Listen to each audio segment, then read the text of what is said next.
નમસ્કાર દર્શક મિત્રો, મિસ્ટર ગુજરાત ન્યૂઝમાં આપનું સ્વાગત છે। ગુજરાતભરમાં ખેડૂતોને ઊભા પાક પર વરસાદના લીધે પાક નિષ્ફળ થતા ખેડૂતોના મોઢામાંથી કોળીઓ છીનવાયા જેવી સ્થિતિ સર્જાઈ છે।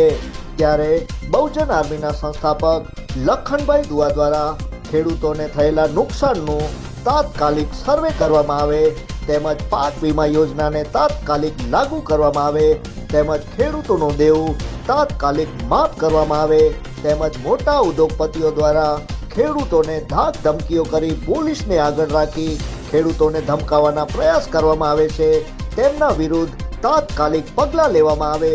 ખેડૂત એ જગતના તાત કહેવાય છે અને તેમના પર અન્યાય થશે તો હું તેમની સાથે છું અને ખેડૂતોને સાથે રાખીને તેમની માંગો માટે લડત લડીશું। જોતા રહો મિસ્ટર ગુજરાત ન્યૂઝ, સત્યતાની સાથે સ્પષ્ટ વાત। સમગ્ર ગુજરાતમાં ખેડૂતોની હાલત દયનીય છે। ગુજરાતભરમાં ખેડૂતો માટે આંદોલન થઈ રહ્યા છે। એવી જ રીતે હું કચ્છમાં રહું છું ને કચ્છના ખેડૂતોની હાલત પણ આવી જ છે। ગુજરાત સરકાર પાસે મારી માંગ છે કે હાલ માવઠાના કારણે જે ખેડૂતોના પાક નુકસાન થયા છે એનું તાત્કાલિક સર્વે કરી અને એમનું પાક નુકસાન ભરપાઈ કરવામાં આવે।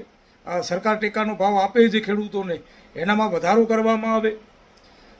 પાક વીમા યોજના કરીને છે એને તાત્કાલિક ધોરણે લાગુ કરવામાં આવે। સાથે જે ખેડૂતોનું દેવું છે, જો તમે વિજય માલ્યાનો કે ફલાણાનો કે ઢીકડાનો તમે દેવું માફ કરી શકતા હો તો આ જગતના તાત છે। ગુજરાતના ખેડૂતોનું દેવું માફ કરવામાં આવે। સાથે બીજી મારી માંગ છે કે કચ્છમાં જે પવનચક્કીઓ અને ઉદ્યોગો આવ્યા છે, પવનચક્કી થાંભલા છે અને ખાસ કરીને જે ઉદ્યોગો છે એના કારણે જે ખેડૂતોને નુકસાન થઈ રહ્યું છે, તો મારી કચ્છ વહીવટીતંત્ર અને ગુજરાત સરકાર પાસે પણ વિનંતી છે જે ધાક ધમકીઓ કરી પોલીસને આગળ કરી અને ખેડૂતોને દબાવીને એમની જમીન ઉપર કબજો કરવામાં, હું તો કબજો જ કહીશ આને, કારણ કે પોલીસને કોઈ કંપની આગળ કરે પોતાની માલિકીની જમીનમાં બળનો ઉપયોગ કરવામાં આવે તો એ ધાક ધમકી જ કહેવાય। તો એને પણ રોકવામાં આવે અને જે જમીન ઉપર થાંભલો પવનચક્કી કે સોલાર આવતું હોય તો એ 100 વર્ષની ગણતરીના ભાવ કરવામાં આવે, ન કે આજના ભાવ પ્રમાણે એ જમીન ઉપર જે પણ પ્રાઇવેટ કંપની થાંભલો નાખે કે પવનચક્કી નાખે 100 વર્ષના ભાવ નક્કી કરવામાં આવે ને પછી ખેડૂતને વિશ્વાસમાં રાખી ગુજરાતમાં ખેડૂતો મુદ્દે આંદોલન થઈ રહ્યું છે, જગતના તાત છે।